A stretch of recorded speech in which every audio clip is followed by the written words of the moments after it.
Hey, everybody. Welcome to Android App Addicts, episode 605. This is DoorToDoorGeek, and this episode is brought to you by Bob Forgy on patreon.com. Thanks to him, people can access this show completely ad free. If you would like to change what you're doing now and subscribe to the show completely ad free, you can go to patreon.com/Android App Addicts, and the link is in the notes. Speaking of in the notes, we are being joined tonight by Josh. How's everything going, my man? Oh, Dor, I'm doing decently. Still alive. We were talking before. I've messed up my back, and that's actually why Ivor's not here tonight because I don't know, he threw out his back doing whatever you do, chasing sheep in New Zealand. But what I'm thinking is that this proves that I'm just a much tougher person than him. And therefore, henceforth, I'm here. Um, it's been a while, and it's good to see your smiling face. And since the last time, been on a hunting trip up north on Vancouver Island here, and it was fairly cold, and went through some knee deep snow and saw a black bear and a deer, but didn't have a chance at either of them. And we on the opposite side of that, we went to Hawaii for about 10 days and spent some time on a boat, did some snorkeling, all that fun stuff. And got to visit a really good friend of mine. And I'm sure there's been more as well, but I don't know. How long's it been, Dora? A couple months? Not a couple, just over, honestly, only one this time. I know it's hard to believe, but it was October 31st was the last episode, which I also thought it was before that, but it is what it is. No matter what, you're busy, I'm busy, everyone's busy. We all got stuff. That's just one of those things. Busy's good as far as I'm concerned. Yeah, what have you been up to? Ooh, well, I'm on some drugs that I honestly think maybe I should have been on since I was like, oh, I don't know, like 7 years old or something. Um, but I'm not sure the dosage is quite there yet. But got to start Is that somewhere. cocaine? What are we talking about? Basically, yes, but it's an amphetamine. Nice. Amphetamine, I believe it is. Whatever. Um, the real biggest thing is my oldest. He's 19 years old. After waking up every day for 19 years, being able to have him in the house. At the end of January, he is shipping off for boot camp for the Navy. Um, Not that I told him to do that kind of thing, but he's doing it. He's also said he's committing for 8 years. So now, Wow. and what I when and I just said it more composed than I've ever said it before because oof, that's big Yeah, change. that's huge. Yeah, and thankfully with modern technologies on mobile phones like I don't know Voxer, I think it might be easier to at least keep communicating. Yeah, absolutely. Where's he going? Well, he has to first go to boot camp, which is in just north of Chicago in Great Lakes, Illinois. And if you know anything about that area, he's going there January 22nd for about 2.5 months or whatever. So he's going to be just north of Chicago, right at the beginning of February to basically like the middle of March, which is like insane. But That's like minus 40. I know. But then here's the kicker. After that, his schooling is in San Diego. Wow. So yeah, he's going to go from that in Chicago area to that, perfect temperature San Diego stuff. Wow. Yeah. Has he been out of the Baltimore area very much? Well, I mean, look, he's a spoiled brat, just like all my kids are, because I make sure they're spoiled. He, like, for instance, has went to Disney World probably like up in Orlando, Florida, at least 5 times. Um, 2 times maybe or 3 times he's flown down there. So he's flown. He's been there. I know he's been up into PA. He was in New York. My wife took him to see The Lion King, but I'm not sure if any further north or any further west. But it is what it is. Yeah, I guess eventually they grow up. Well, I sadly feel like I'm the guy who's the proponent for if you fight change, you're an idiot. Change is inevitable. This is the kind of change I knew was coming, but doesn't make it any easier or smoother. Yeah, I didn't even realize you could sign up for 8 years. Um, what I now here's what I'm led to believe. The Navy right now is completely like accepting anybody kind of thing because they're the ones for some reason that need the numbers right now. And they're letting anybody in for any reason. And so if you commit for 8 years, then they are more willing to work with you to make sure you get what you want, kind of thing. You know what I mean? Where if the kid next to you is only going to commit for 3 years or 4 years, the people might not pay as much attention to him. That's the impression I got. Hmm. Because they're all government employees. Yeah, absolutely. Yeah, and what I hear is that all the services need. No, that's what they keep saying. But no, I know Yeah. people who have fought with recruiters for 18 months before they finally got into the Marines, the Army, the Air Force, whatever. They literally Huh. have to fight with recruiters to get in for some reason. Actually, the one I tried to get my son to look at was Space Force, only because two reasons. One, it's the safest possible military you could ever get into. Two, he will know exactly where he's going to go because they only have one base and it's in the Hmm. middle of Colorado. So he knows that's where he will be stationed after whatever.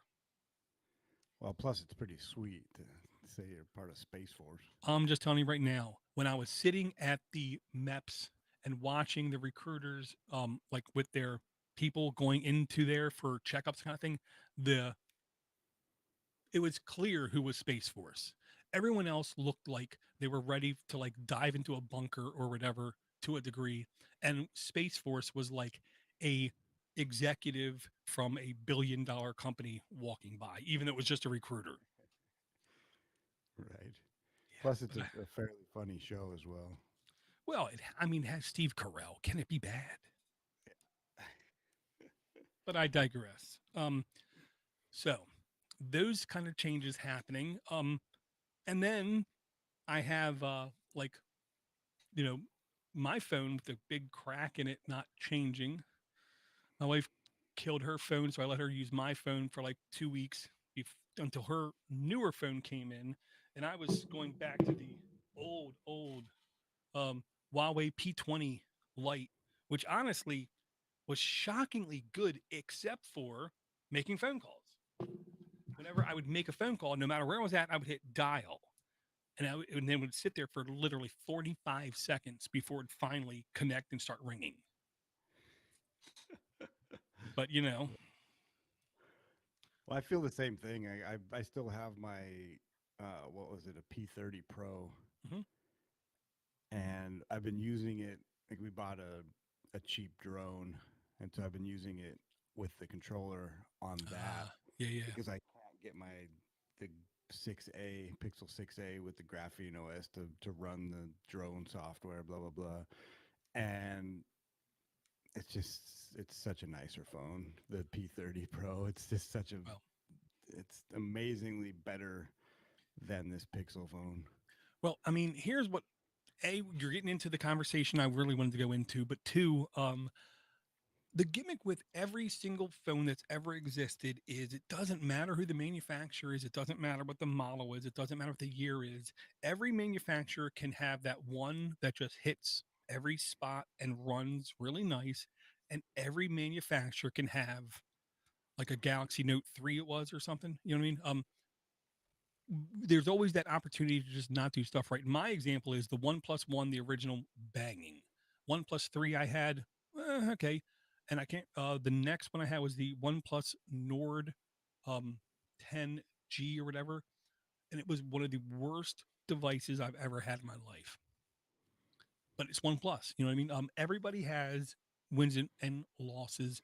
Um, my Huawei, for the most part, was one of the smoothest phones I've had. Yeah, the camera too. The camera was fantastic on it, and the camera on the 6A. I can try to take a picture of something that is right next to the lens, and it comes out kind of garbagey, or I can take a picture of something that's further away, and it doesn't matter. It's still garbage. I know, but I'm pretty sure I said this before.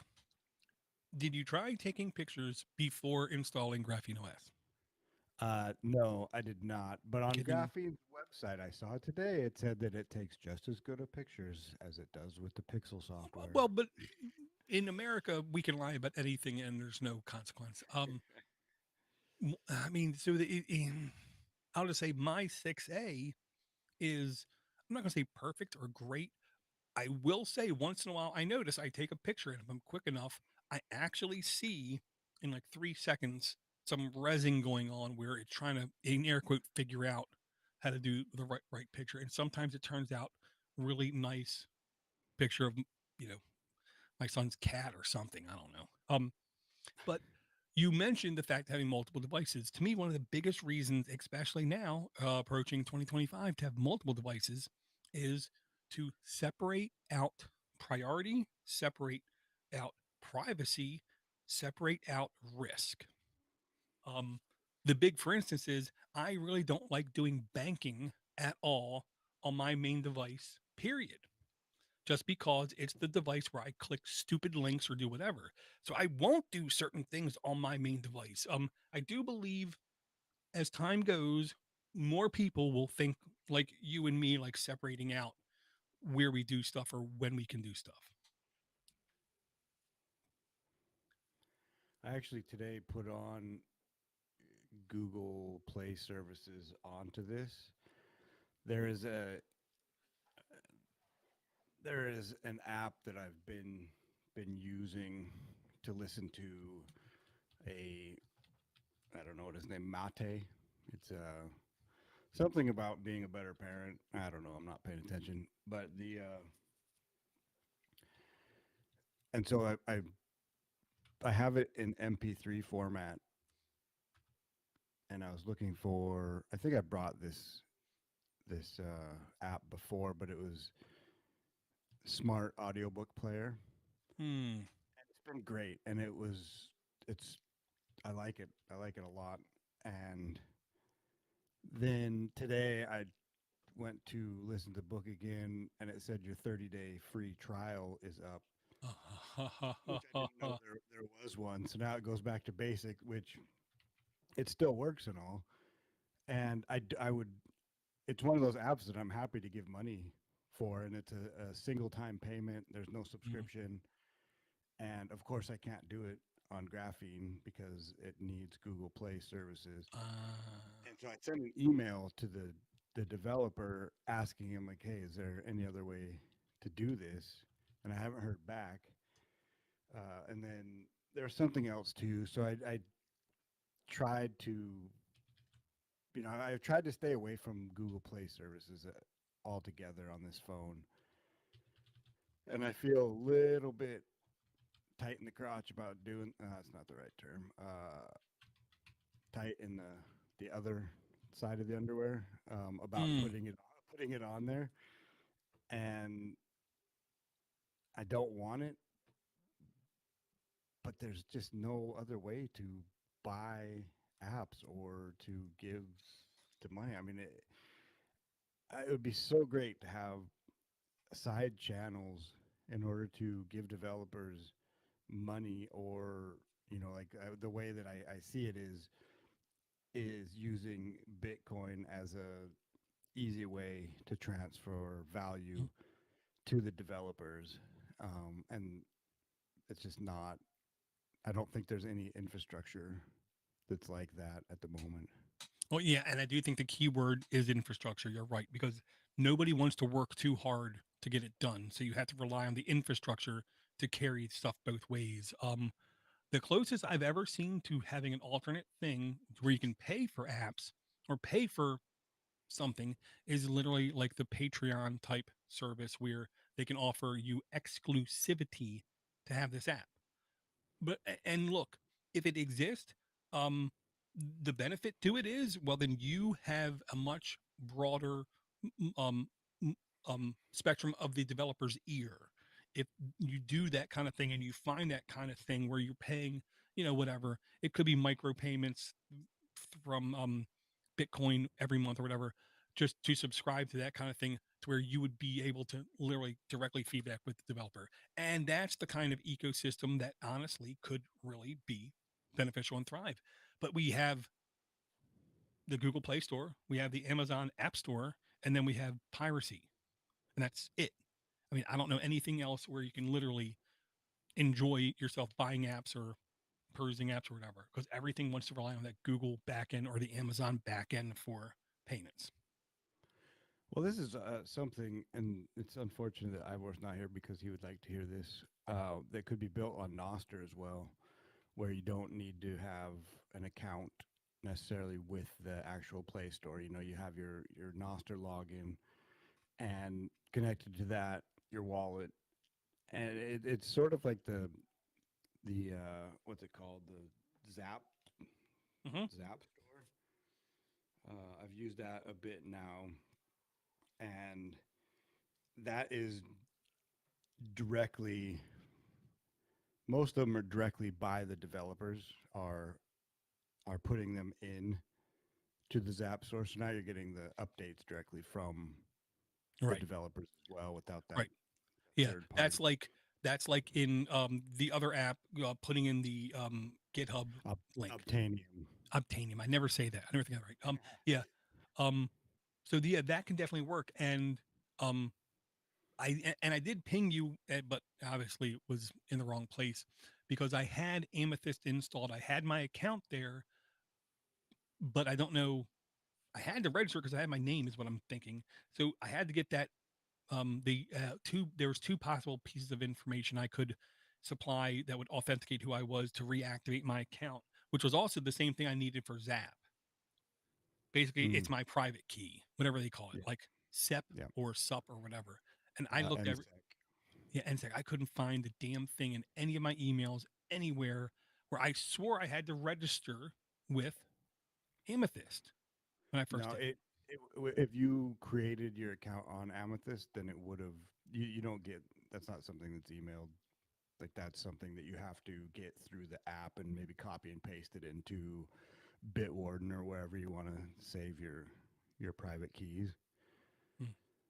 Okay, So it's well just then, like a Bitcoin wallet, really. Like, if you lose your keys, you're toast, right? gotcha. Well, I mean, I would have expected at the time of creation, it would have prompted me to back something up, like a good boy, like a normal like developer would do. Um, but if it did, I don't know what I did with it. Is what I'll say. You know what I mean? Um, You can fire up a new one though too. Like, I it's know. So I have to. Okay. I wasn't sure if I had to, because honestly, the idea of that Zap store did intrigue me, because what we are missing is the thing that people like Leo Laporte stated, now 10 years ago or so, was the next phase of internet consumption. And that was um, people, oh man, what's the word? Now I forgot the word. Um, People going out, picking things and putting them on their own list, like cultivating, cultivating, cultivating, like and cultivating lists. yeah, curation. Oh, Sorry, it, yeah, curation. Because I don't want a robot. I don't want an algorithm. I don't want that to feed me. I want somebody I trust, somebody I know, somebody I can say, Josh, I hate you. You shaved your beard. You look too young now, kind of thing. I want somebody to say that. I don't want an algorithm to say it, or a bot. So curation is the trust, because we all have our trust things. So if my curation thing I go to promotes something, well, obviously it means something, and that's what that Zap store to me provided, because the Google Play surely does not. Um, the searching in Google Play is horrible. The rating is in Google Play is horrible. The only thing that matters in Google Play is freshness of your application. So quite literally, if you just take your font and move it over one, and then publish it, and then move it back and publish it like every month or two, you'll always be by the top of the search results. hmm. And if I know it, I'm an idiot. Of course, these developers know it. That's one of the things that people, well, that maybe stops people from adopting using Noster as Mm, well, is that when you do fire up Amethyst, for instance, or whatever client you want to use, there your feed is blank, and so that curation of your own feed, which is also the beauty of it, is that you are the algorithm. The algorithm is you, but now they're starting to work on more uh, um, a web of trust, and I don't fully understand it, but mm, it's taking the people that you follow and taking that list, and then it shows you, and that's the way that the App Store works too. Is like, oh, all mm, these people have approved it or use it, or I don't know exactly how it works, but kind of cultivating that group, your web of trust, to even maybe even you can use that as an algorithm to fill up your timeline or right. your feed.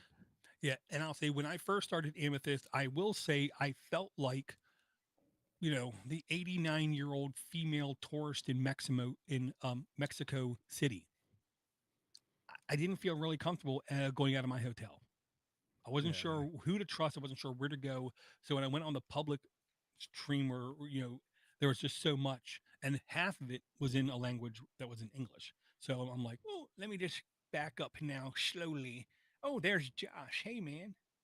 And like that was it. So I got to definitely revisit it. yeah, and they're creating new clients too. There's one. So the I've said it before, but the one of the things that's exciting about Noster is that it's being developed so quickly, Right.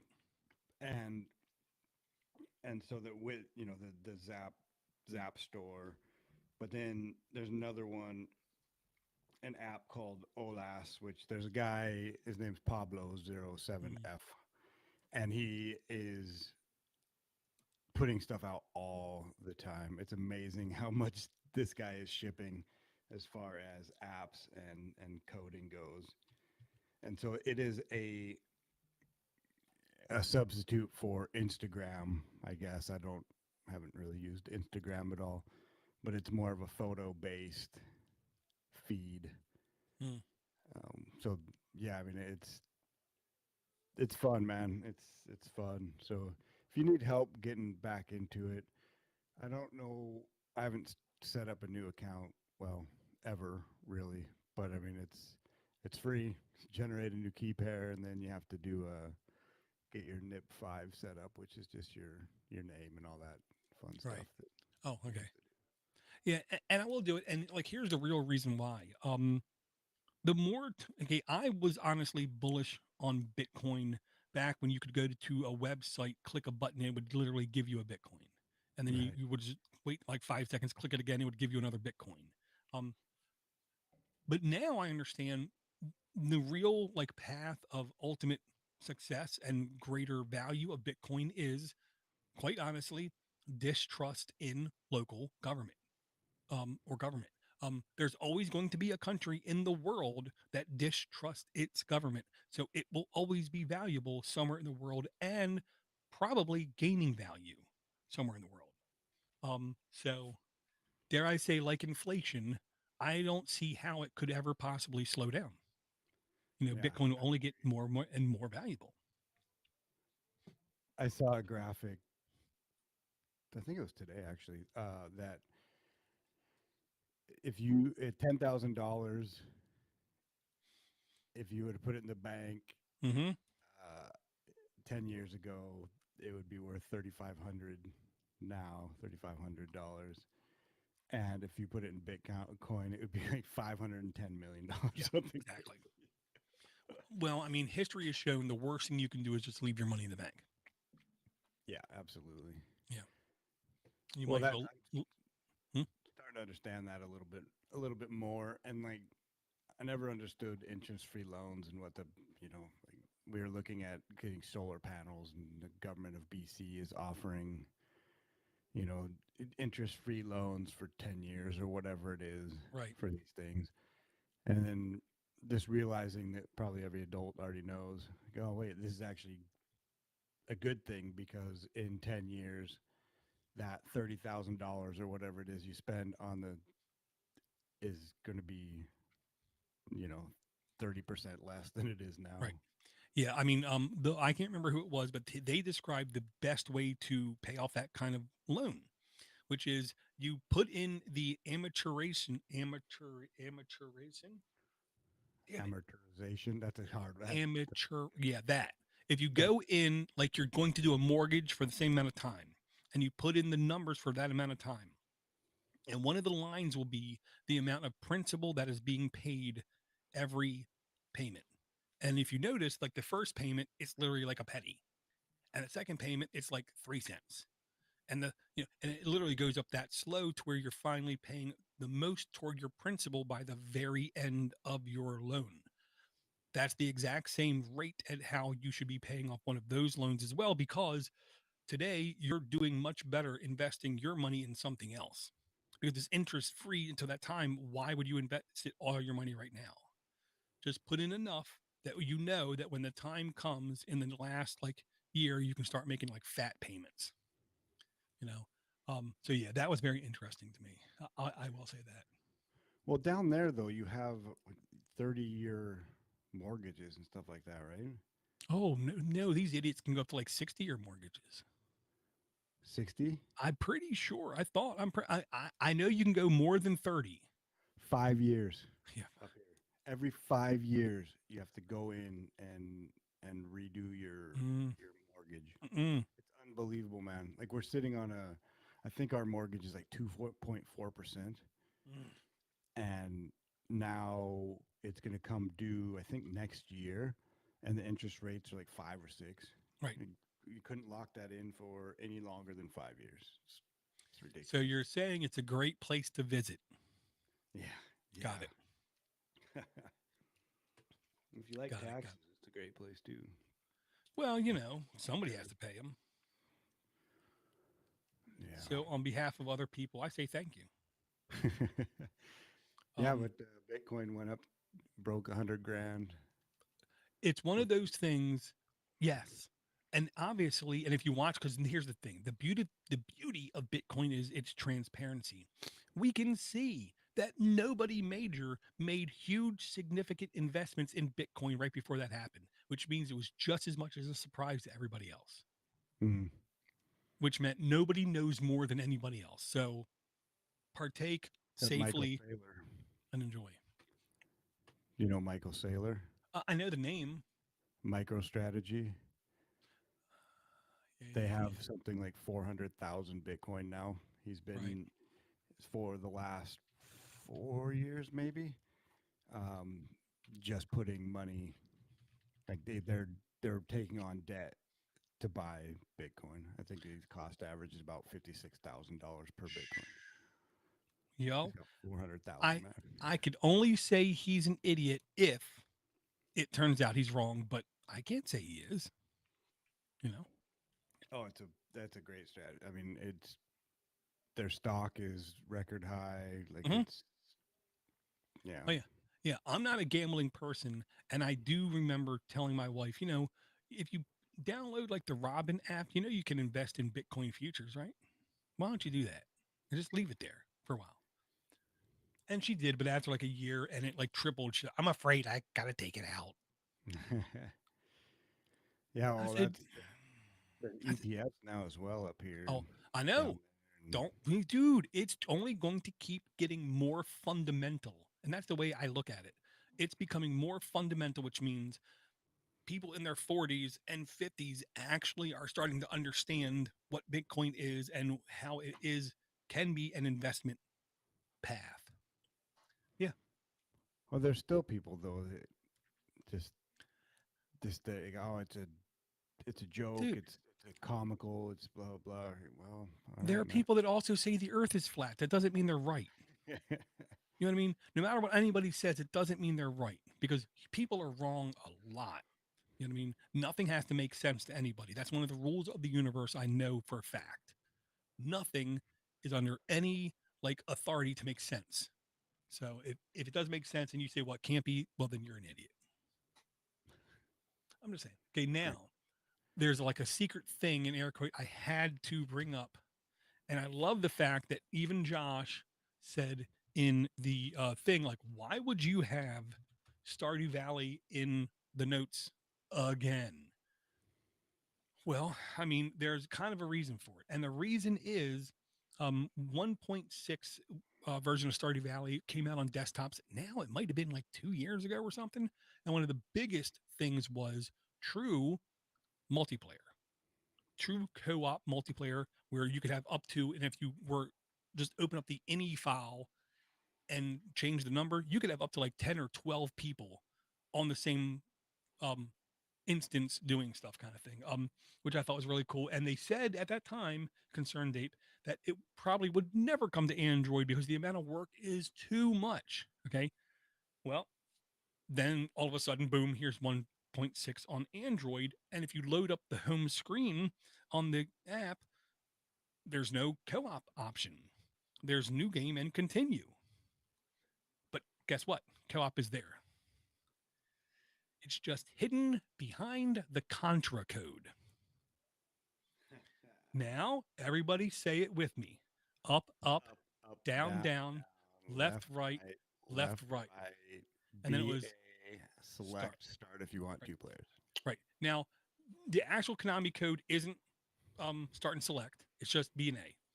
But yes, on the Contra, you had to do that. But actually, the first instance of the Contra code wasn't even in Contra; it was in Gyrus. But I'm not going there. Okay. So in on the home screen of Stardew Valley, you have the main logo, but you have four leaves on the main logo. And if you notice, you take a look at the leaves. One is more up, one is more down, one is more left, and one is more right. If you touch the leaf, you'll hear a sound. So if you go up, up, down, down, left, right, then there's like a help icon on that main screen. If you hit that, and then you hit the button to close it, you'll hear a loud sound. And then on the main home screen, you'll have co-op as an option. Um, right. Okay. Yeah, it isn't there. And you can see the four leaves. The W is like up, the V is like down, the Y is like right, and the S is like left. So you have to do the Well, Konami code. you have to turn the volume up so you can hear it because you have to be very precise and you have to hear the leaf when you make a sound: up, up, down, down, left, right, left, right. Where did you come up with this? I didn't. That's the whole thing. I knew it was there, and I literally like started digging around on stuff, and and then I heard like a spoiler free thing. It just said on the home screen, if you're a true fan of Konami, and I can't remember how it said it, but it didn't say the word code or codes. If you're a fan, if you're a fan of Konami and like oh man, like hidden meaning or something like that, you know what I mean? Then you'll also be able to find co-op on Stardew Valley mobile. And I was like, what? And then as soon as I touched the leaf, and I heard, oh, giddy, giddy, giddy. And I like almost like was like giddy as a little girl when I unlocked it. So then, how would say we wanted to play Mhm. you and I? How would that work then? Either I have to send you a code and you put that code in to like join a game. Um, and I think that's the only way on mobile you can do it. On desktop, I do believe there's another way you can do it, but on mobile, I think that's the only way. But I wouldn't know because I have no friends. Hi. That's a full stop. Okay, I was waiting for Yeah. more. No, I just don't have any friends. So, That- you know, no, just no friends. I have no friends. Uh, Ivor is now talking trash in the chat with Red and Swift. Red and Swift aren't talking trash because they're nice people, Hmm. but Ivor, on the other hand, is not. Well, he's just a product of his environment. You really can't blame him. He's asking if there's a Stardew Valley altcoin, and I just want to Of throw up a hand course. on even talking to Oh, him. wait. If there isn't, you can also make it. So who cares about that? Yeah, well, that's the thing. That's why it's Bitcoin only. Stay away from anything Right. else. And honestly, I want to bring up just one more game super quick. And the only reason I'm bringing this one up is because I remember the first time I saw this game. Okay. Again, I'm going to try to not get emotional. I remember the first time I saw this game, I thought this game is actually pretty awesome. And the reason I thought it was because one of the co-hosts of this show in the past, Eric Ardini, was into really being in demolition derbies. I mean, being in the car and doing real life demolition derbies and going around town and finding abandoned cars and like him and the other teams during demolition derby would compete to who got to the car first to like scrap it for parts and stuff kind of thing. So he was really into it. So that was one of those things I always thought was really cool. So I always bookmarked this game and I bookmarked it on Steam on PC because I thought here's where it's going to be and here's where it's only going to be. Originally $20 on Steam and I could never find it less than like $10. And then remarkably on Android, it was normally $9.99. I got it on sale for $1. And once I saw it was on sale for $1, I'd said, no, I have no choice. I have to buy this game just because Eric Ardini. And I'm going to display the trailer here, make sure the volume is turned off. And then this to me is almost shocking quality for what is a mobile game, which of course it helps when I put the link in the notes. Um, and of course, if you want to partake in the notes, it's very easy. Just follow us on YouTube, Patreon. There is a free tier now. So you can literally just join Patreon and patreon.com/Android App Addicts.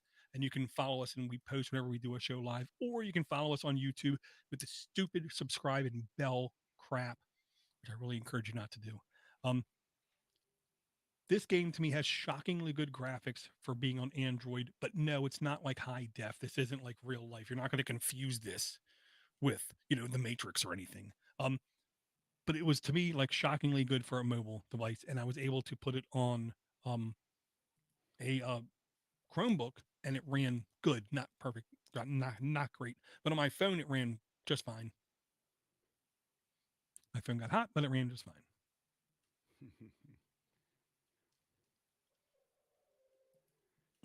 Yeah, that looks fun. Yeah, I mean, you're driving around smashing into cars. How can it not be fun? Yeah. I was trying to find a game that was an N64 game that was hmm Need for Speed.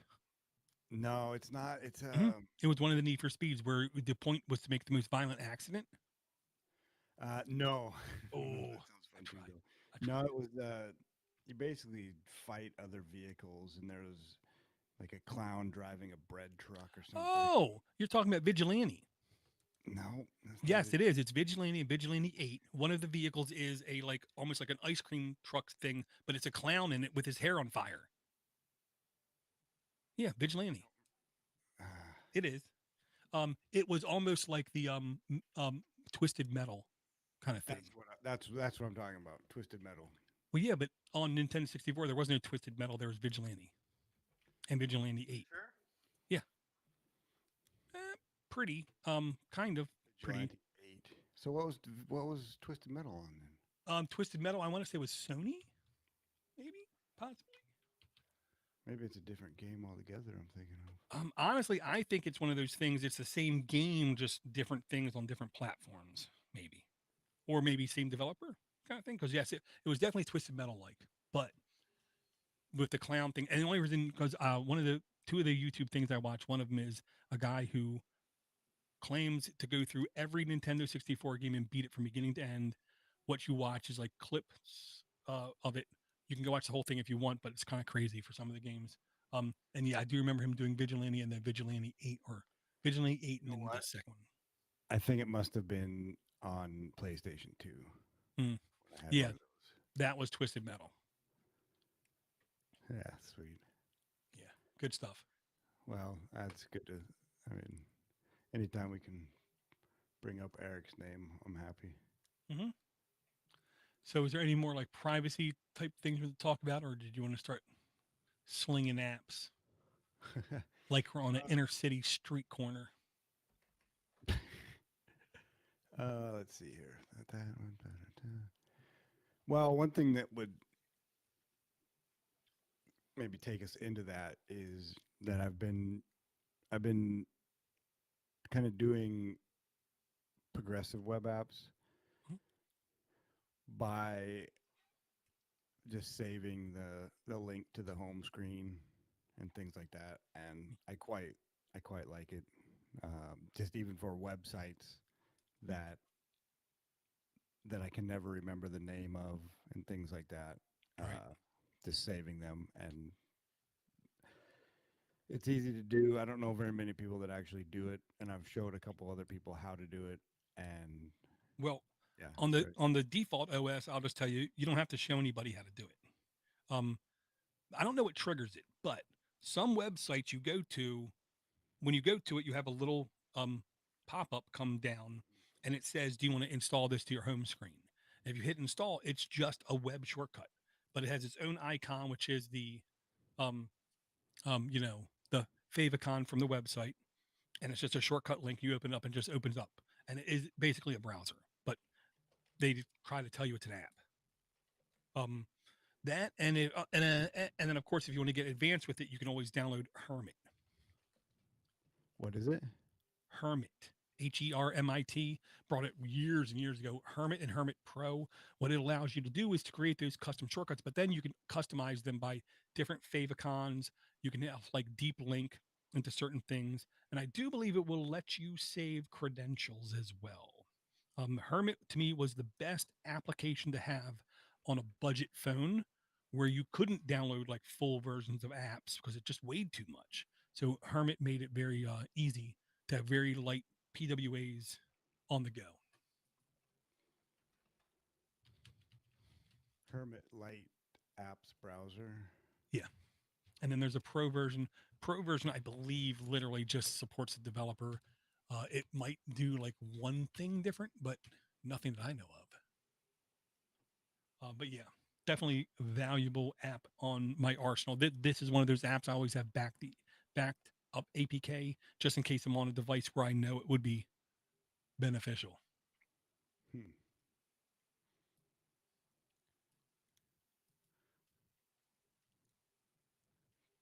Cool. Yeah. Yeah. So then, let's see. Do you want to start with an app, or do you want me to? I mean, I can. I just need like 10 seconds to click and then come down and then highlight and then click one more time and then do one of these. I will say, I'm almost ready to be like once again be really excited about my 3D printing stuff going on. Um, the 3D printer I have, I'm pretty sure I said it on this show, was the A1 Mini, and the lack of tinkering with it and the fact that how it like automatically calibrates and everything is butter smooth. For Christmas, I'm getting, I want to say it's called the ATS, which is basically a multi filament extruder. So I'll be able to have four colors or four materials printing at the same time. Think of it as Nemo, the clownfish. Well, there's three colors: orange, black, and white. But then the fourth filament could, let's say, be a water soluble filament for structural support. So I could literally use the three colors, and then the fourth could be the structural support. And then when it's done printing, just put it over water, and all the other filament would go away. I'm looking forward to that. But um, for me to really take advantage of that kind of thing, well, I have to have an app that can do good searching, and everyone on the internet already knows about Thingiverse and Yegi and Cults 3D and all these other things. But um, the one that I actually had fun with was called Fangs, Thangs, by Fangs. 3.7 reviews, 100,000 plus downloads. Um, T for teen, no data shared with third parties. This app collects app activity, app info, performance, and device info, other IDs. Data is encrypted in transit, and you can request the data be deleted. And when you launch it up, it wants you to create a login, but you can literally just hit the X in the corner or hit skip or whatever, and then you're searching through all of the STLs and printable materials. The search function, I will say, I kind of liked. It had good filters, is what I'll say, because there's certain things I can't print because of size because I'm on the A1 Mini. So it was kind of easy for me to filter out things that I knew I couldn't print, is the way I'll put it. And then when I liked it, I would literally just share the link to my like a pocket or to email myself.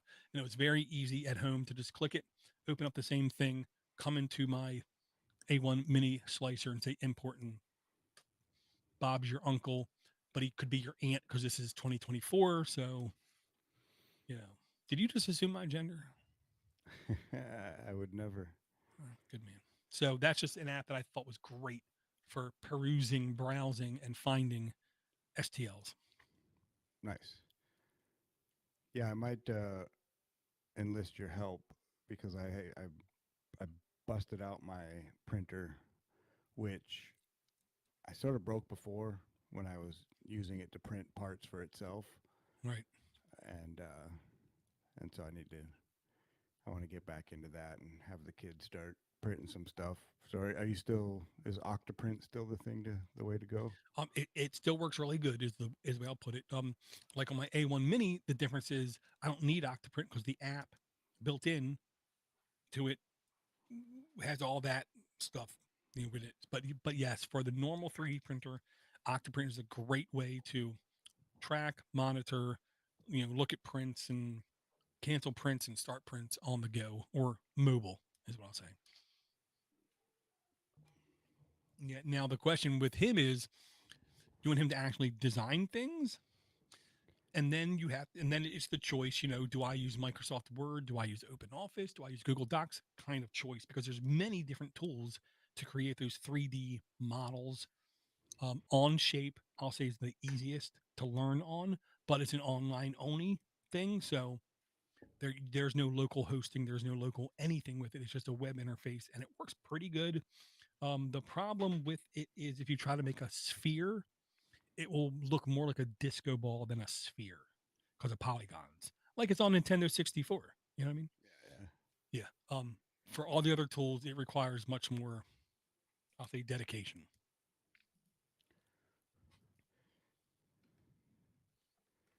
But yeah, I mean, you hit me up, and then we'll look at the different choices and pick one. Cool. Thank you. One link I wanted to bring up because Ivor sent it to us to at least talk about, and it was Huawei launches its first Android free mobile operating system, the Harmony OS, whatever. Um, they say that, you know what I mean? Just like, you know, they say that this vegetable was freshly frozen. Excuse me? What? Um, kind of thing. They say it's Android free, but then there's a tool that someone had made to install apps or even the Google Play service on the Harmony OS devices, which tells me it's not Android free. It just at like the login screen during boot, it goes into a different desktop. Instead of going into Android, it goes into Harmony OS. But I'm willing to bet good amount of money, a huge percentage of Android VOSP or whatever is Harmony OS. And the only reason is to create something from scratch is kind of insane. But Well, wouldn't it just be built on Android anyway? Like it's well, open source. Why would you not just use it to I know, as a base? right? But of course they say no, it's Android free, which smells like a big lie. But I'm not in Like how China, so I don't have those devices. I like how the headline is the morning after. I know. Pretty sure that that's a pill as well. But we Yeah, won't. it is. Yes. Mhm. I Um, wonder. Oh, no, I would just love to get my hands on one of those devices to see if I could access like the file system, because once you access the file system, then you know what it is. Yeah. I was gonna bring. I brought this before, but I've now used it a lot more, and it is Obsidian by This is Dynalist Inc. this is the one I always confuse. Okay, what is the app curation installer called? Obtanium. Obtanium. This is Obsidian. Yes. And so Okay. I've been using this exclusively for my note taking. I watched, you know what, I'll get that too because I watched this YouTube series. I think it was maybe 7 videos. Didn't take very long to go through, but it showed kind of the power of Obsidian and how if you create a note in it, then you can. Oh, geez. Um, if you put double brackets around something, a word, it'll create a new link, and when you click on that link, it creates a file or another note, and then it'll take you there, and it'll be a fresh note. And so you're linking everything together that way, and you can also use hashtags to sort your all your notes and whatnot in it. And so I've been trying to use it for everything now. And then it gives you cool graphs that just show you, the whole network of notes and how your brain has kind of sorted them all out and put them together. Yeah, I'm not gonna lie. When I was looking, okay, after I nuked and paved my Pixel 6a because my wife, I was looking to install the other app again, but I then found this app and installed this app and I launched it. I'm like, I don't know what the hell this is. And then when I went to the website, too many words. Click away. So it seems like then this is to put it in old man terms, this is a application that uses markup language Yep. to have a dynamic interface with you where you can easily create sublinks or child whatever links to either files or notes or whatever. Um, but also, um, it's almost like a brainstorming like app on top of it.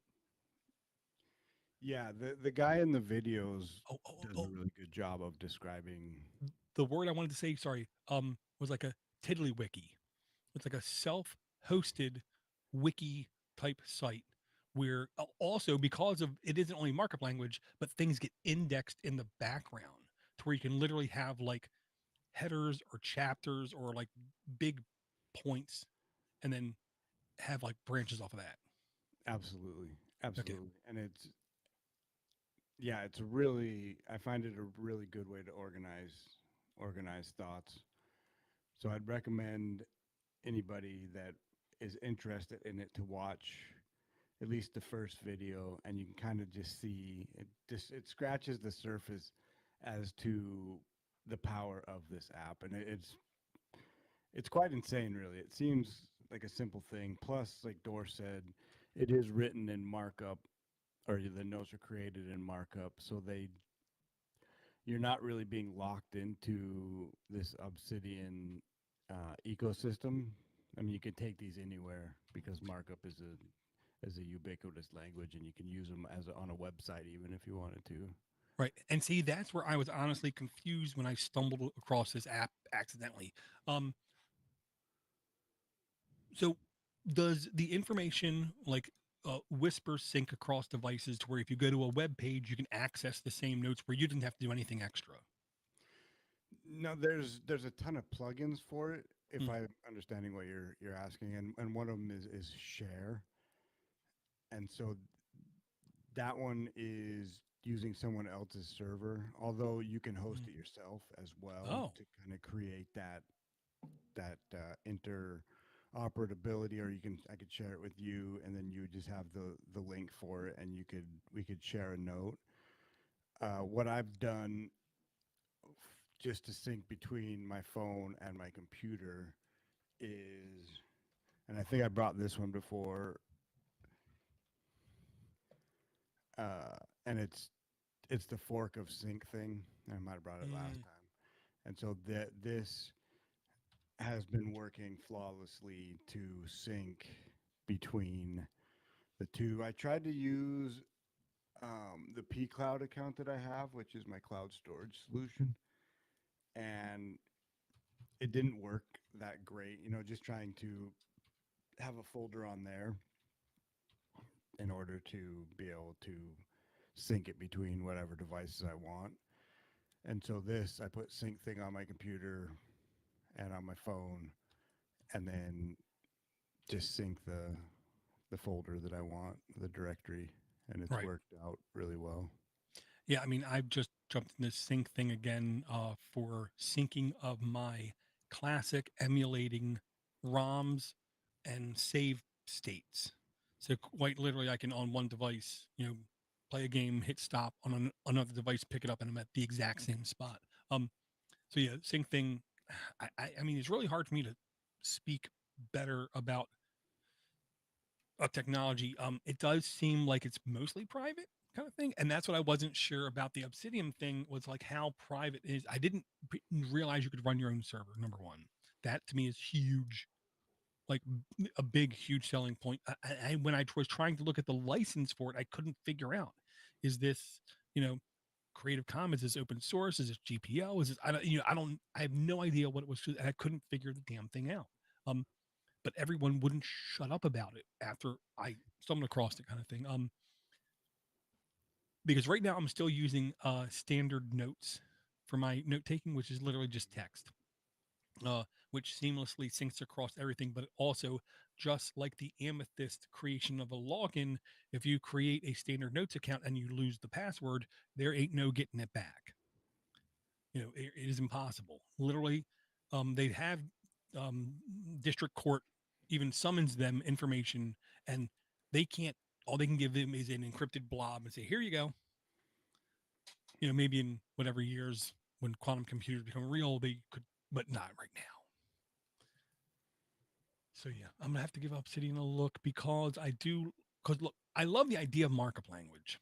I do, but I also hate the idea of learning something that I'm only going to use when I open up that one thing, kind of thing. So I have to get over that initial hump. And I will say I do remember using a to do thing that had markup language, and it wasn't difficult. Nothing about it was difficult. The more you use it, the better you are. Kind of like women.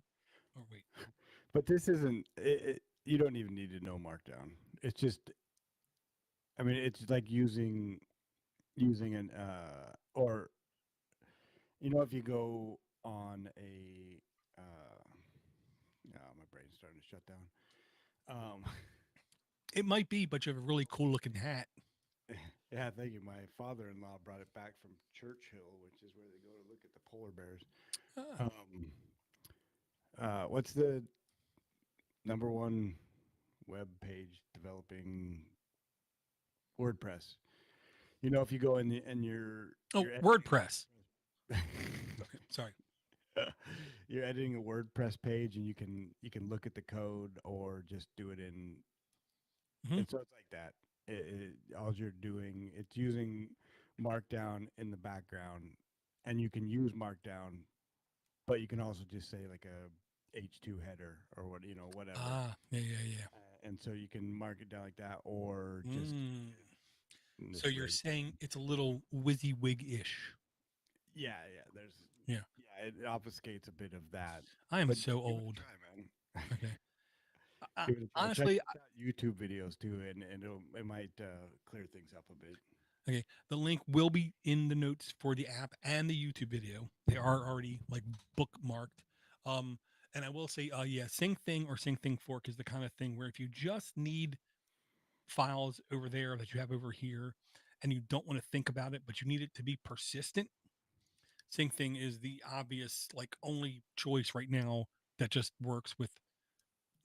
I'm pretty sure, like, some of my relatives could install it. I'll just say that. And it read in the chat here, he said that Obtanium sounds like data mining spyware. And I'm not quite understanding what he means by that, because Obtanium is simply putting a GitHub address in, and then it installs the app directly from GitHub.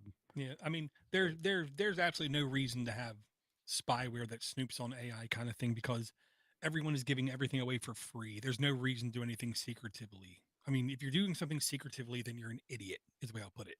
because literally just pay the Facebook developer fee and voila, you have access to every kind of thing. Or just create your own little scraping tool that jumps between 6 servers and scrapes Twitter. Voila, you have everything that's ever existed on Twitter. To create an app to spy on a single person, unless you're head of state, you know, I don't see as being even remotely doable. Well, what I want to do is, Unless it's an exercise, you know. oh, he says the name sounds like it. Yeah, Oh, agreed. it does. I know. It sounds like something from like Austin Powers or something. Obtainium. Mm, Uh, what I want to do, because I showed in our Voxer, I put a picture of the upper left hand corner of my home screen, and it is Obtainium, F Droid, mm, Aurora Store, and Zap. Zap Store. And so I kind of it's a little bit unruly as far as updating because I go to it says, oh, the say Amethyst for instance has an update An update. in the Zap Store, and I try to say it's like nope, it wasn't installed from here. So, Right. and I don't. I mean, I would like to get it a little more cleaned up, but I also don't want to delete an app that might be a pain in the butt to get back to where I want it to be. But that was where Obtainium, you can replace F Droid with Right. Obtainium because everything on F Droid is open source anyway, and so you can use Obtainium to Right. install those. Yeah. I mean, the only reason that F-Droid is installed is because you prefer the interface for searching or browsing or whatever. Yeah, yeah, it's definitely easier to find.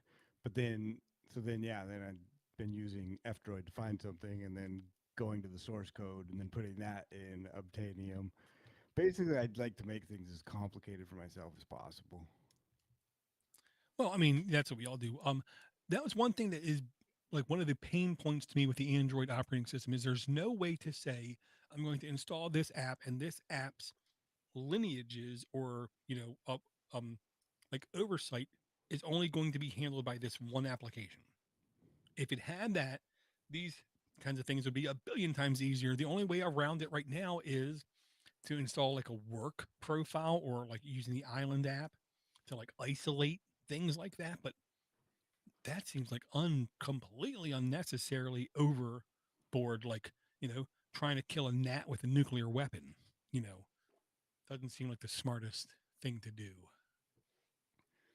Yes, and with graphene, I'm pretty sure you can create alternate profiles as well to be able Oh, I'm to sure. use. Yeah. I'm sure. Some operating systems on phones make it a little bit more difficult to get to the point to where you're going to start that. But yeah, I'm pretty sure it's one of those things that has been in um like Android at least for a little while. Um, I will say I was using Lose It for a while to do like my air quote calorie counting kind of thing. In fact, I almost don't care about my calories. I care more about my Mac macronutrients. MacBook Pro. No. Okay. Macronutrients. Mac Yeah. something like that. That's really all I care about is the percentages of where stuff is coming from. And the reason being to be in ketosis, to have your body in true ketosis, there has to be so much more fat than other things. So to me, the calories isn't important. It's my fat ratio to other things. I've also learned you can't do it for more than like 8 months or else it like loses all its effect. So quite literally, going by what I see now as experts above me, who are to be in ketosis for the best possible results is at the most 3 months and then take off at least a month, if not 2 months, before you go back into ketosis. So I've been trying to keep track of my, numbers and stuff better. And I was using Lose It, and I'm always looking for competitors. The fact that Lose It won't shut up about wanting me to pay for stuff. But then I was having a really hard time using it the last time I tried it. So I decided, let me go out and see if I can find something else. And I'm not going to say this is better, but I will say it's a good alternative. And I would pronounce it Senza, Senza, or Senza. And it's like called Senza Keto and Fasting. It calls itself that, but I'm not really completely sure it understands what keto is because it doesn't push the really keto important stuff in front of you. But I digress. It's from Senza is the name of the corporation. 4.4 average reviews, 100,000 downloads. E for everyone. The data is no data is shared with third party. This app may collect these types of data, personal info, and then data is encrypted and transferred, and you can request the data be deleted. So all that is, a mixed blessing is what I'll say. Version 2.9.3 updated October 7th, 2024, 5.0 Android and up. You can put this on a 10-year-old device. Okay. That's not common. But so you can put it on Android 5 and up. Downloads again, 100,000 plus. Content rating E for everyone. Originally released March 4th, 2017. Permissions, it needs a lot of permissions, is what I'll say. Um, because it needs to be able to like access your camera, scan barcodes, access the network, do all other kinds of things. So it needs camera access and yada yada yada yada. But if an app doing this cannot scan a barcode and tell me what I'm eating or drinking or whatever, it immediately gets uninstalled from my phone. Because if the barrier of entry is that much, I'm not going to do this every day. So this is the one I'm using now. It's fair. It's fine. I wish the text was more scalable. I wish the themes were more different because there's only one theme, and I really wish there was a more high contrast theme.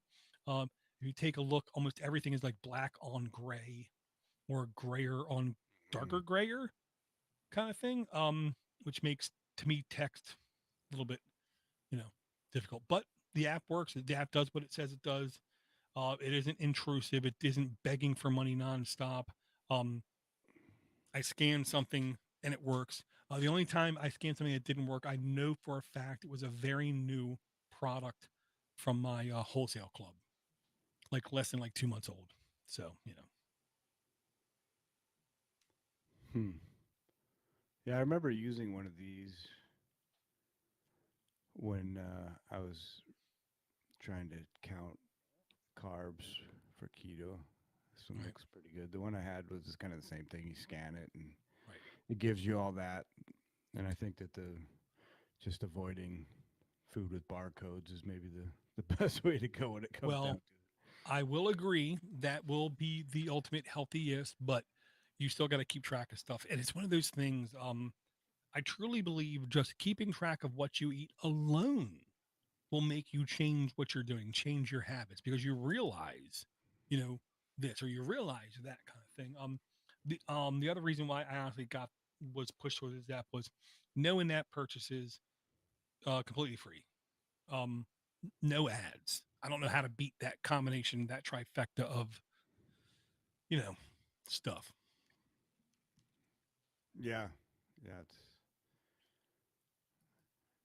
that's good, man. Mm, Yeah, no, I find myself when I go into our pantry, we have a walk-in pantry, and it's just dangerous, man.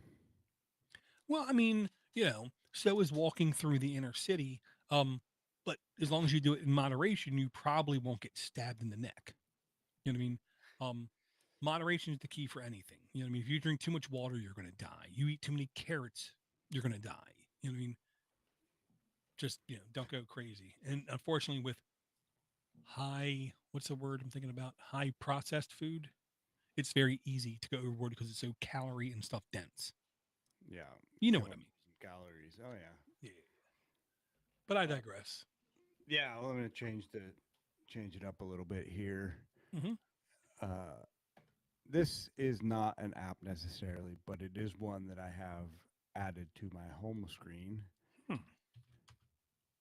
And Ivor was in the chat earlier complaining that we were talking about PWAs, progressive web Oh, apps. I almost thought you said P Diddy. Oh, okay, never mind. Go, keep Yeah. going. We'll save that conversation for later, maybe. But it's called Ellen Beats, and it is value for value open music. And so you can take it and use it for whatever you want to. There's no DRM, there's no fees. Hmm. All that they ask is, if you like it, send them some value in return, Right, which is in the form of satoshis and right. Bitcoin over the Lightning Network. I like But mushrooms.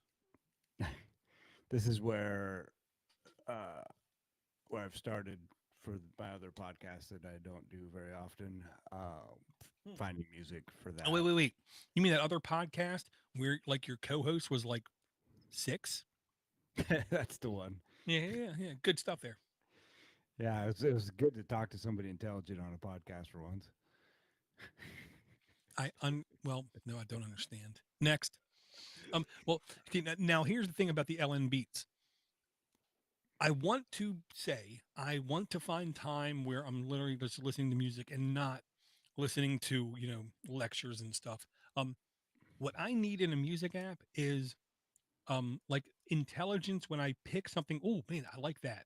The algorithm then will maybe offer something at least similar, like Mm. good. And with music stuff, it seems like at least back in the day, like with Pandora and stuff, I would like say I like the Rolling Stones, and then it would play like Nine Inch Nails. I'm like, they're not the same. What? But no, you know what I mean? Um, Yeah. so if it can do at all of a good job and at least being like with its suggestions, then I could definitely see devoting time to it. I don't think it does, not at this point anyway. Like this whole value for value music thing is very new. And what I found was every once in a while, I don't listen to much music either. And for me, it's like the Dark Side of the Moon ends, and then I don't know, Smashing Pumpkin starts or Oh, something. okay. Which I like Smashing Pumpkin as well, but come on now, hook me up with "Wish You Were Here" or something after I listen to a Pink Floyd Mm, album. Um, yeah. but this one, I just would pick and listen, and if I didn't like it in the first couple bars of the song, or I don't, I'm trying to sound like I know what music is, but if I did like it, I just pick something else, and it was fun to explore Mm, music that is so abstract and just right. non-mainstream at all, and just maybe there's something that is will change my life that I just discovered from somebody that put their music out Right. for free. Well, and then you just like hit to me the cornerstone of the reason to install an app like this is because you will hear music that, let me rephrase that. You will hear styles and genres and instruments and things that you will not hear anywhere on any terrestrial type radio or financially backed ad driven media kind of platform. This is where artists get to be completely free kind of thing. Um, as long as it's easy to skip a song, go to the next one kind of thing is always better. But do they actually have, dare I say, like thumbs up and thumbs down? And they, but here's the real reason why I ask. Um, Teaching teenagers how to drive. The one thing I've told them that really they come back and tell me how much it really was awesome. I say, don't give somebody the finger, don't give them the bird, and don't give them what I call a flock of birds.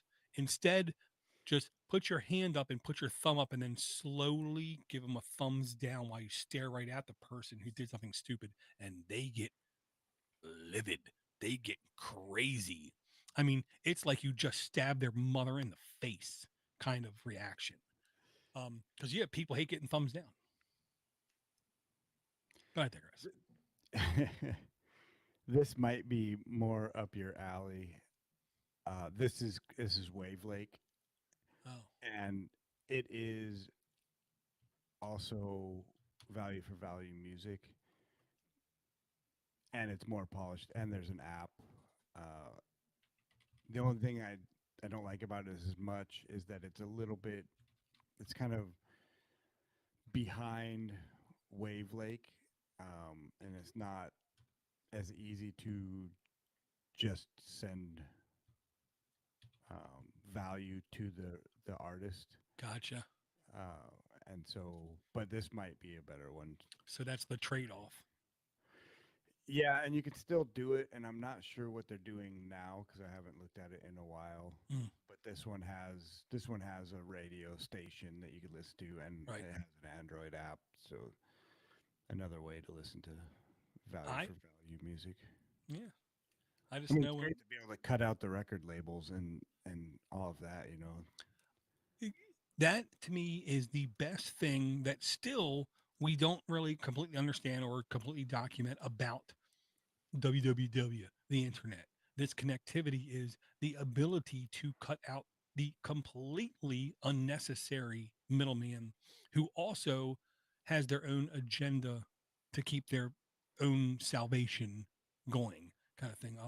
Like the absolute scumminess I've heard from like book deals or record deals is literally amazing. How, if I were to be one of those authors or um gifted artists that got screwed over because of those deals, I don't know how I wouldn't end up in jail because they're so, oh man, screwy. They're so bad for the people. But yeah, good stuff. I'm gonna definitely keep them both on my device and hopefully be able to, relax enough to listen to music that isn't the Beatles or Led Zeppelin or Pink Floyd or whatever. You know, it's the like you were just saying. You know, it is cutting out that middleman, and it is. This is where I mean, not to bring up Bitcoin again, but that's where this is where it thrives. This is the government is that middleman Yep. as well, and fiat currency is that middleman that doesn't need to be there. You know, and the banks are the middleman, and so just being able to have things like Wave Lake and Ellen Beats and the Mm, Fountain app for podcasts right. and many other podcasting 2.0 apps which allow you to show support for an artist directly without Google Play or Google taking their cut or iOS or Apple taking their cut or Amazon taking their cut. You don't need that curation necessarily or that propagation anymore because you can go directly to your quote unquote customer or listener or Right. book reader or podcast listener or Hmm. whatever it And is get direct feedback. and get yeah, Hmm. completely direct feedback without any sort of and it also is uncensorable as well because Right. all of this stuff is using an RSS feed which you can host yourself Hmm. and then any app that you point to it is going to be able to download your content whether Apple says that oh you crossed a line there or not. It doesn't matter. Right. Well, then see, okay. So now I got two apps. I'm really sorry, but I got two apps I got to share. Then one of them I know I've already shared, and it's the complete opposite of what you were saying. And the reason I'm bringing it is because I'm a government employee, almost like oh man, almost like in was it Shawshank Redemption where they were in jail and then the guy got out of jail and carved his name because he was just in because he was industrialized. He was like out of jail. He was no good. Like I want to say Bootsy, but that's Bootsy Collins. Was that wasn't Cool Hand? No, not Cool Hand Luke. No, this was Morgan Freeman and Shawshank Redemption. Oh, Shawshank Redemption. It Yeah, was the movie. Yeah, Shawshank yeah, yeah, Redemption. yeah, yeah, yeah, yeah. That movie. Okay, because I've been governmentified to a degree now. Because of that, with that said, I finally was able to get the game Papers, Please on sale on I wanted it on Steam again, but I got it on sale on Android for literally like 90 cents kind of thing. And it's the kind of thing I was so happy I didn't pass up. Okay, now the long and the short of it is Papers, Please. Imagine right after the USSR broke up and then you were in one of the countries that really isn't free, but it's one of those countries. And now you are told you have no choice. Your job now is to work at the border doing like immigration border control. Okay. But you're a government employee. Not only are you a government employee, but you're a government employee of a government that's completely bad, incompetent, and like wrong. Okay. But it's your job and you don't want to get shot and you have families you got to take care of. Literally, you have a family you got to take care of in this game. Okay. So every morning you wake up, you walk to work because, of course, you walk to work because you can't afford a car because you're in this country that takes all your money. But I digress. Okay. Are You you walk talking to about Canada? might as well. Um, so you basically walk to work every day. Okay. Then when, after walking to work, you then start to get like the news of the day, and then you can literally in normal state government or in normal government fashion, when the day starts, you can just get up from your desk and just walk away and go to the bathroom and go make a sandwich and the game's still running. You know what I mean? Because you're a government employee. That customer's going to wait. He'll be there when I get back. That's what it is. Okay. And then you can do that. And then like 10 minutes later, come down, the game's just sitting there waiting for you. And then you can say, okay, call the next customer. And then you call the next person up to the border. And then it's your job to review all of the documentation to make sure everything's right. But here's the gimmick. Ready? Because it's government, every day the rules change. Oh, today you got to make sure the person from this country has this. Oh, you got to make sure that today the person from this country gets like this body scan, and it keeps going and it keeps going and it keeps going. But no matter how complex it gets, in typical government fashion, you actually don't have to do any work. The game will do the work for you. I'm blind. It's hard to see. There are certain things in the game I literally can't read the text, but I don't need to read the text because I can click the investigate button and say, click the clock, click the expiration date on this form. If there's a discrepancy, it will tell me there's a discrepancy, and then I have to interrogate the person. And sometimes I give them then a thing to give me fingerprints. Sometimes I say, okay, time to do a body scan because you say you're a man, but I don't believe you. And then I get a picture and I can turn it around and I can find contraband like taped to your leg kind of thing, and then call the gulag to come take you out. Okay. But that's only one way to play the game. Okay. If you then get further into the game, what you realize is there's an active resistance. And if you are able to recognize the active resistance sooner and just let them through the gate, you will then be rewarded with more money to where your family's dying because you can't afford food and medicine and heat because you can't. But that's one way to get ahead in the game kind of thing. The game looks silly. It looks shallow. It is incredibly more in depth than even what I'm saying, is the way I'll put it. Um, so yeah, great NTK network time killer because each day I want to say at the most only lasts 13 minutes. I believe the average is like 8 minutes a day. Nice. Yeah, it's $6.49 here. Yeah. Yeah. I will say like bang for the buck ratio. If you play this game and you don't get at least an hour or two of enjoyment out of it, then you're not playing the game right, is what I'll say.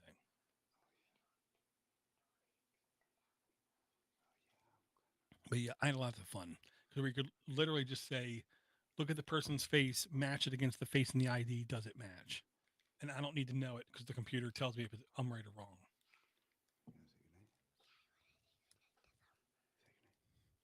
Good night. Good night. That was your fantastic co-host. That was my fantastic co-host Doris talking about the website or the podcast we made.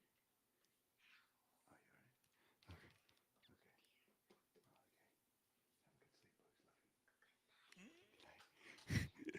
Okay. And now I said I had a twofer, so I got to just drop this really quick too. And the second one, I mean, a lot of people say RSS is dead, and I'm going to tell you right now, RSS is not dead. It's just became more like infrastructure, like you were saying earlier. This was the newest, in air quote, RSS reader that I found that is completely ad free, completely in app purchase free, completely free to use, and it actually looks like it does what it says it's supposed to do. I installed it, I played with it, I didn't get a lot of time with it, but it's called Aggregator News RSS Reader from Andrea A, I believe. 4.7 reviews, 5,000 plus downloads, E for everyone. With data safety, no data is shared with third parties, no data is collected. It's kind of hard to beat that. about this app and we go down, we can then see version 1.4.0, still pretty fresh, still pretty new, which means if you download it and if you give constructive feedback to the developer, there's a greater chance they're going to listen to you. The lower the version number, the more likely they're going to listen to constructive criticism. Updated November 13th, 2024. Again, only needs 5.0 Android and up, which is insane to be that backwards compatible. Um, Content rating again, E for everyone. App permissions, all it needs is photo, media, and files. Storage access, of course, and then other like network access kind of thing because it needs to access the network. Um, if you need a simple, clean RSS news aggregator where you can add your own RSS feeds kind of thing, this to me right now in 2024 fits the bill. Nice. Yeah, I don't really use RSS for anything other than, I guess, the music and podcasts. Well, I mean, that's the beautiful thing about RSS is it's like flexibility with content. It just works. Well, it's that thing, it's just it's a protocol. Hmm. And once we develop more protocols and and kind of veer away from all this proprietary software and walled gardens and competing ecosystems, then everything will just be so much more open and accessible for Hmm. everyone. I agree. The why Absolutely. you don't need Facebook and Twitter and whatever, Instagram and all of these things, or if you do, you don't. Why do you need an account for everything? Right. I agree, man. I don't know if you have any more apps or not. Yes. Well, this one is, I think it was Swift earlier put it into the chat, and it's called Libation. So I think you put it in respect to when we were talking about the book readers, audiobooks. And so this is a free and open source app to manage Audible books, fully supported on Windows, Linux, and Mac OS. And so I definitely appreciate it. I had somebody else sent me another one, which was I think probably similar, but I don't really want to deal with uh, creating or maintaining kind of a audiobook server. I just want something that'll Mm. read books. Uh, but this looks like a good option if you're looking for some way to organize your audiobooks. Yeah. So yeah. Two people I know, Tracy Holtz and Jonathan. They do. They're like audiobook like addicts is the way I'll put it. To where they insist on not only listening to audiobooks almost exclusively, but also having insane libraries as well. It's kind of like Drew Carey um, inviting the guy from X Files, Mulder and Scully, into his room and saying, "Witness my X-rated material." And the Mulder Scully guy is like, "Oh my God, you are the king," which actually happened, but I digress. So it's like they want to have those libraries. They want to have that thing there. I will say the only other library maintaining thing I've ever heard of was Calibre, Mm-hmm. but I Yep. never understood why they pronounced it Calibre because I'm an ignorant American. I thought it was Calibre, but Caliber. Caliber. Yeah, Caliber. But I digress. So yeah, choices are always good. I will be sending this to at least those two to see if they heard of it or they like it or they use it, kind of thing, or hopefully might win them over. So thank you, Swift, for the live uh, addition to the show. Yeah, the other one, it was actually on Noster today that somebody sent a suggestion, and it's called Audio Bookshelf, and it's audiobookshelf.org. And there's an app as well, which I installed the app on my phone but also it was a reader, but you needed to have your you need to have the server, something that was Mm. hosting all of the books. But this is pretty sweet though because it is an open source, and the books on there are 1984, Animal Farm, Atlas Shrugged, The Creature Whoa, from whoa, whoa, whoa, whoa! You've already won me over. Why don't you slow down there? Slow down, tough guy. Yeah, I Cool. feel like So that. that's just not- Like there's that one gift with um, it's a Spider-Man gift where it's Peter Parker and the Goblin guy, and they're talking back and forth, and the Goblin guy is trying to tell them it's all this like negative stuff, and Peter Parker's like, "Whoa, whoa, whoa! You already have me won over. Take it easy." Yeah, that's what I felt like when you were telling me about this because this sounds like the exact kind of thing I would be into, like ultra, if I was an audiobook nerd. Well, it's one of those things that would be good as well, just to have for the sake of posterity, Mm-hmm, mm-hmm. because eventually these books will be burned and banned. I'm sure. Just like everything else, yes, it will disappear in the ether. People like to think if anything that goes to the internet will be around forever. No, contraire, mon frere. I can tell you billions of things that were on the internet that you can't Archive.org get is anymore. down. Oh, Archive.org is down too. well, no, it's back up. But for instance, I'm going to say is, yeah, it's been up for like a week. But the instance I use is anything that was in Flash is gone. You can't access it anymore. It's gone because they were complete websites driven from Action Script and SWS files, and that was it. The example, oh man, I want to say it was it Adam's Family? There was some like really popular movie that came out, but the entire site was Flash. To where now, if you want to go back and look at it, even on archive.org, the homepage will work, but no other links will work. History has disappeared right in front of our eyes. Um, yeah, that's why I'm always up for archiving anything. Like if I were like to go back in time and to influence myself to be in a profession, I would actually probably be a librarian or in air quote a archivist because I love the idea of preserving content in any way, shape, and form and having it as frictionless as possible to, let's just say, like future generations is the way I'll put it.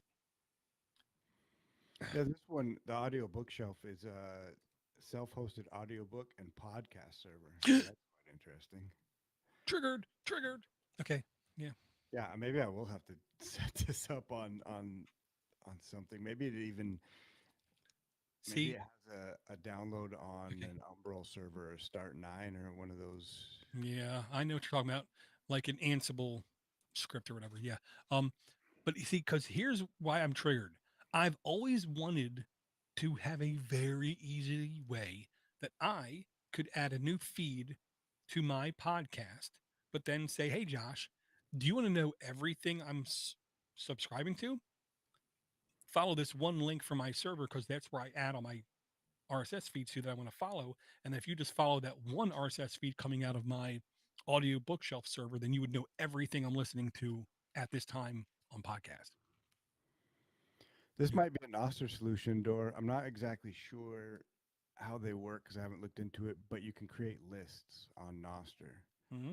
And I wonder if you could do a list of RSS feeds Well, yeah, that but would. it isn't just RSS feeds. I also want you to be able to see exactly where I'm at in my feed. And that's what I think that might enable me to do with audio bookshelf because it will mark it as red. You know what I mean? Or green or purple or Or blue. yeah, yeah, yeah. Yeah, but yeah, I will actually Look look into into that. that. Yeah. Well, you guys do it. You or Ivor, because you guys are the server kings. I don't even have a Plex server. I just I piggyback off you guys. I tell you right now, Proxmox. I'm mad I didn't try Proxmox earlier. And I'm going to say another guy who's gone, Lord D or Lord Drakenblut, was a Linux guy from way back who's now dead thanks to cancer, F cancer. But he wouldn't shut up about Proxmox for years, and the whole time he wouldn't shut up about Proxmox. I'm like, ugh, nobody cares. Just keep. But then I tried Proxmox, and he was right. He was absolutely right. It is an insanely simple way to get things up and running, but not only in VMs. At least now with Proxmox, you can use what's called CT or CT templates or container templates, where RAM is then shared amongst resources, so you can host much more things on it as long as nothing's getting like pegged. You know what I mean? So what is it? Looks like it's virtual servers. I'm looking at it right now. Oh, no, no, no. It also does CTs, which are container templates, which is Uh, different. It is more like jails or yeah, that on this Linux. looks like it's all paid. You have to have Proxmox? Yeah, if I'm it's Nah, you ain't got to pay for nothing. Nope, you ain't got to pay for nothing. Um, the you don't pay for something, and then the only thing that happens is during first logging in, it will tell you that you're not subscribed to the paid repository. You hit OK, and then it goes away, and then everything just works. Yeah, and I've literally sniffed all the traffic, and I've isolated off my network. It never tries to connect to its home servers or anything, and everything just works. I've had it now running for like 6 months. So So what are you running it on? I'm running on a Rock 64 ARM-based credit card size computer. Yeah. So then, is it the only thing? Is it what is like? Is it the actual server? It's the one that is Yes, that's one running. of my nodes. But then on my ARM, but then on my x86 based, oh man, it was another Pi device that only was out for a very short amount of time. But then I have another node running on that x86 device, and they're federated where I can easily move instances from one server to the other server. Wow, nice. Yeah, it's literally like the VM Sphere um, hosting thing, except free. You know, if you want to pay for the official repository updates, you can. Um, if I'm a business, I'm going to do it, but for my person thing, I'm not. Hmm. Never even heard of it. I don't think. Dude, I mean, that's the whole thing. We're all in our silos so much. And the more I look, the more I try to like get outside of my current offerings. It never ends.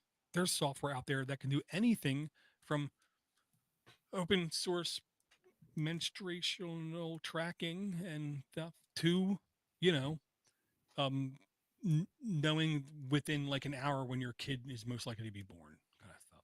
It's all out Wow. there. And not to mention the what you call it, the 3 card system, Three tab card board. money. No, the board thing. Oh man, you got like the board where you put in the to dos, the in progresses, and the in dones. Oh, what is that? Trello. Trello, which is another thing that Lord D wouldn't shut up about. Yeah. And it turns out he's right. Trello can work, but it's great for a small team, Yeah, like 8 to 10 I people. don't like the interface. I don't. If you're working by yourself, it's a pain in the butt. Yeah. Yeah, but I digress. I just put another link in, which is the OLAS, and it's OLAS. Oh, I'll say OLAS, and the it's a one page website that just has the download links basically. Huh. Uh, so it's photo sharing built for humans, not algorithms, and that's Right. the Instagram competitor. I don't know if it's a clone Huh. for Noster. Gotcha. I mean, it looks simple enough. Yeah, because I will say, photo sharing is one of those things. Like right now, Ivor left in air quote social media, but he has a library of pictures that he updates once in a while and shares. This might be a good replacement for it, maybe. The question is, when you share it, do they also have to have the app installed? Because that's where typically the network effect comes crashing down. Uh, well, it is. I think it's built on a NIP, which is the Noster Ah, implementation protocol or whatever it is, and so anyone could conceivably. build something like this, and it's actually built into the latest update on Amethyst, so you can look at this feed Uh, on Amethyst as well. so even better that they're in air quotes supporting each other. Yeah, absolutely, and that's the beauty of Noster as well is that you don't really. Sometimes you hear there's some squabbling or whatever, but for the most part, all the Right. developers are working together and Well, sharing code. And if they're not fighting amongst themselves, then nobody's trying to do anything different or unique push. Um, but again, I digress. I'm going to say, um, I think we this is a good show so far. Let's not push it. So I'm going to ask, do you have a rundown ready and willing and able? I had one more thing I wanted to Oh, discuss yeah, yeah, yeah. if Shoot, you got time. of course. And I mean, I don't know when this show will come out, so it might not be relevant for me anymore. But I've got this idea for a mobile game or a game in general, and I'm looking at engines to create it with. And I mean, everybody that's played a game on a mobile phone has seen the Unity logo come up at the beginning of a game, and that has the most market share is the Unity. I don't know even know what it's called, Unity game engine. Yeah. And so what I'm trying to do is cross-platform, and what I'm leaning towards right now is the Godot. I'm assuming that's what it is. Engine to make a the way I'm envisioning it in my head is a two-dimensional like top-down Legend of Zelda original one Mm. of a platform.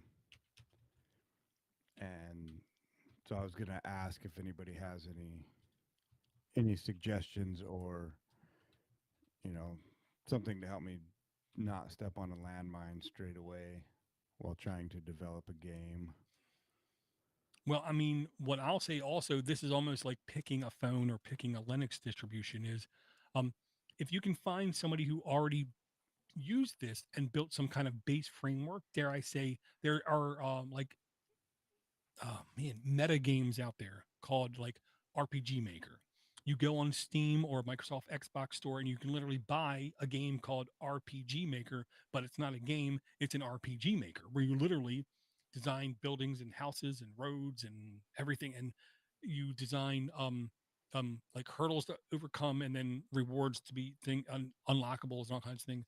So if you can find somebody who's using this engine and already started with a base of a 2D kind of like layout, that will definitely get you at least one less thing. Because, like, if you're doing something that involves encryption, you don't write the encryption code. You use somebody else's kind of thing. So, whenever possible, if you can find somebody sharing like credible stuff like this, then that would definitely be like a huge jump start, I think.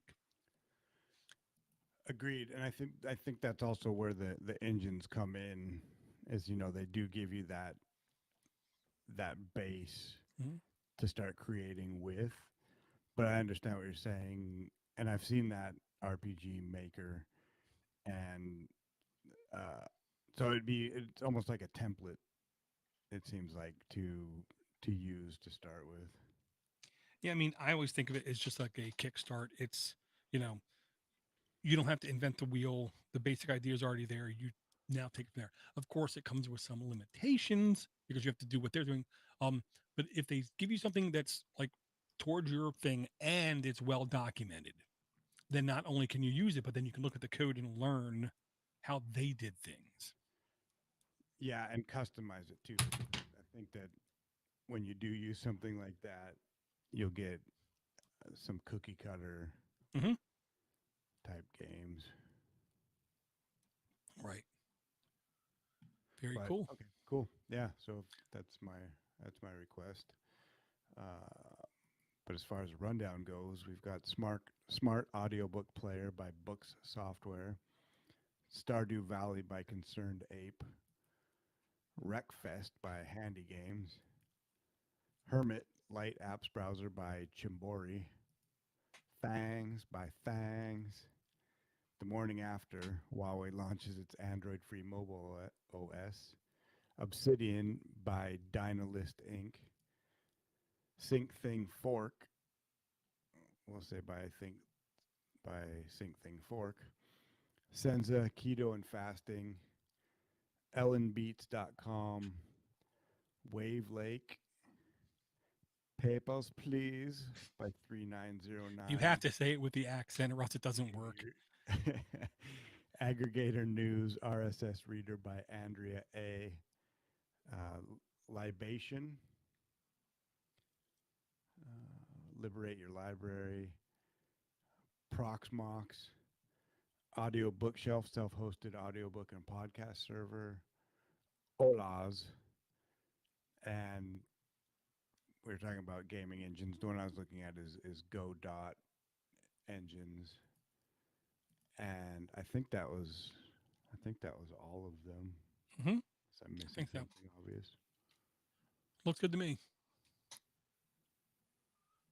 Ooh.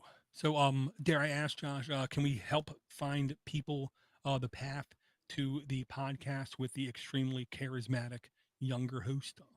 How can people find that? That is a good question because apparently nobody can, Dor. It's podcasting for value, and it's the number 4. And if you, the purpose of it is to create a podcast that is free to make, and using technologies that allow. I mean, right now for myself to create this podcast using open source software and hosting it on the international or interplanetary file system. Yeah, yeah. And so what I'm saving my original file to pCloud, but I think that it would also work even if you had an unpaid Google account or any other with a drive, Mm, because all you need is that first download to IPFS, right, and now it's being served from there, and so you don't need any bandwidth right. of that original file. So yeah, that's what it is. It's me waxing philosophical about creating a semi um, coherent podcast, I guess. Well, and you're talking about the hurdles that you discovered and overcame, and how you did it, and why it shouldn't have been in the case, or whatever. So it's those kind of like lessons learned kind of thing, I'll say. But honestly, for the most part, I don't think you can host most of this kind of thing on Google Drive because um every X amount of months it seems like there's some kind of update, upgrade, or whatever to the infrastructure, to the Google ecosystem, to where they change all of the share links.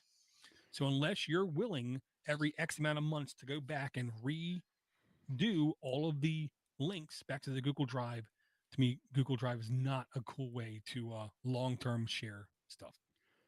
Yeah, I agree. Uh, the beauty of it is, though, yeah, that is a problem.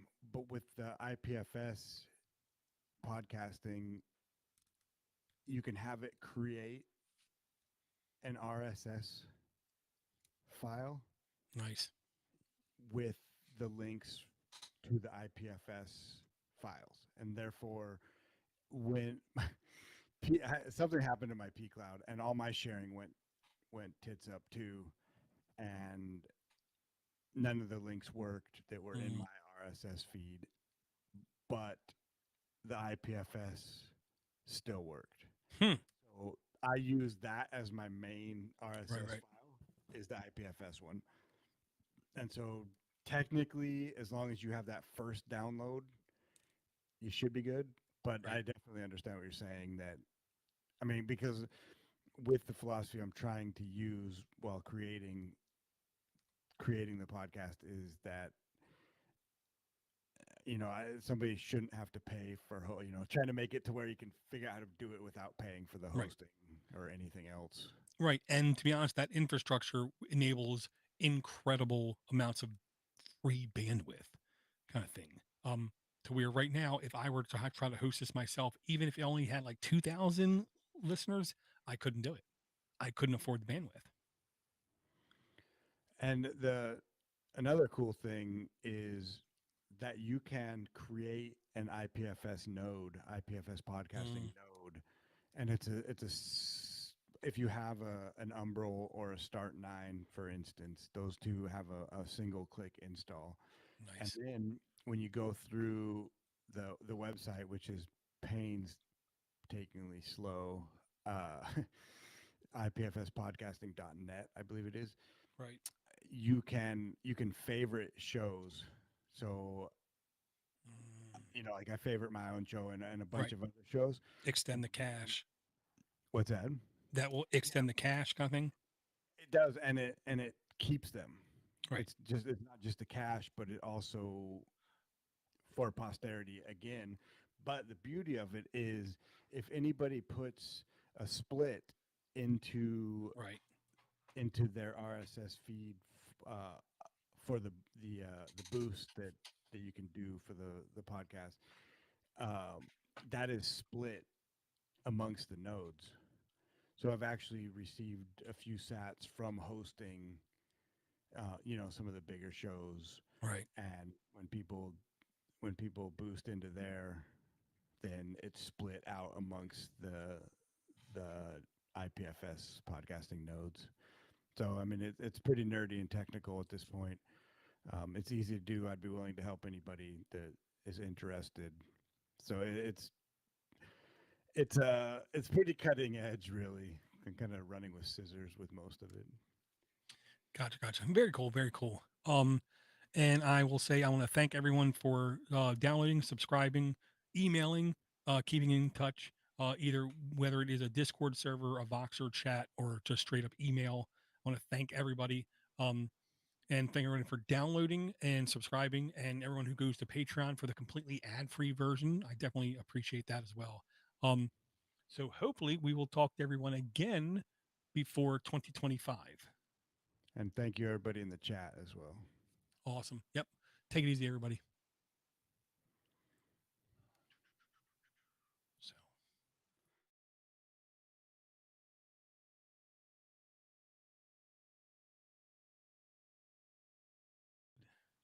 Yeah, stop the chat file.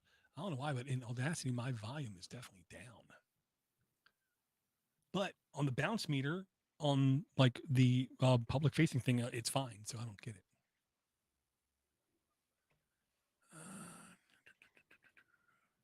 Right. We want to save it as. I gotta say, I think this show is much better when Ivor's not here. Huh. 605. And now let me do a How was that? file.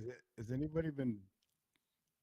Has there been any action in the chat in quite some time? Am I just Not locked out of it? just me and you. Okay, the way it should be. Exactly. Okay. So that's working good. Exporting. We are back to streaming live, even though it's just us. And I'm going to go and say stop the YouTube stream. Yes.